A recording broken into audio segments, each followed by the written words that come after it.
Amy, Bonjour, venez. Amy Bogard est archéologue.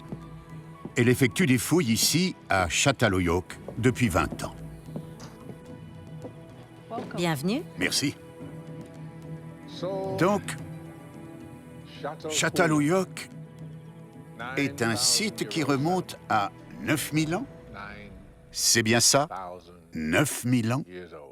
C'est incroyable, n'est-ce pas? À son apogée, le site s'étendait sur 13 hectares. C'est l'équivalent de 13 terrains de football. D'accord. Des terrains de football américain ou de football classique? Aucune idée. Classique, j'imagine. Ils font tous à peu près la même taille. Oui. On peut observer que les maisons sont très proches les unes des autres.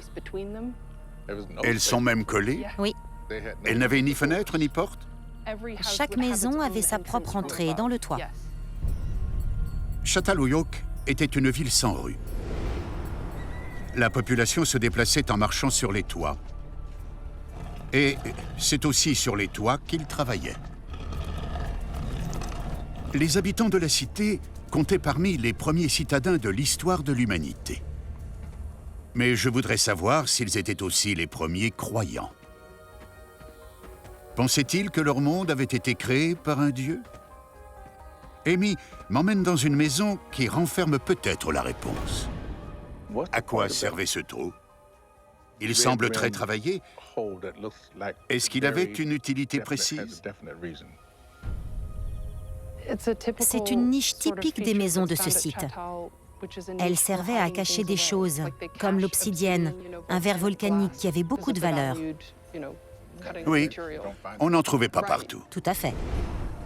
Mais c'est sous les couchettes que les archéologues ont mis au jour les niches les plus importantes.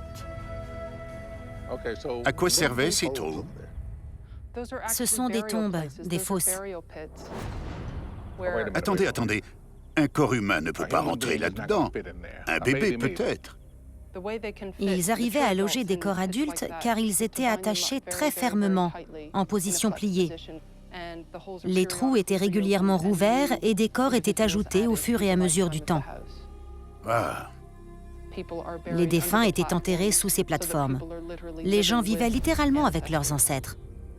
on dirait qu'il y a une connotation religieuse. Vous avez raison. Ça fait penser à des rituels qui apparemment étaient cruciaux pour cette communauté.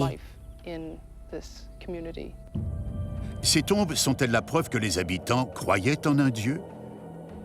L'anthropologue Harvey Whitehouse tente de comprendre la mentalité de ces premiers citadins.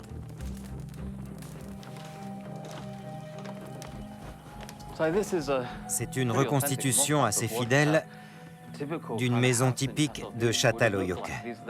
On peut y voir les objets qu'on trouvait dans ces habitations.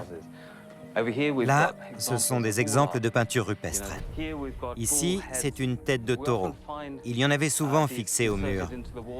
Une fois, j'ai trouvé des têtes de taureau disposées à la façon d'un bouclier protecteur autour d'un espace comme celui-là. Et on sait que c'est ici que les gens dormaient. Harvey, vous êtes anthropologue. Donc, vous vous intéressez au comportement des gens, n'est-ce pas? Dans un environnement comme celui-là, mon imagination n'a pas de limite. J'ai vu les objets qu'ils ont trouvés sur les murs et dans le sol.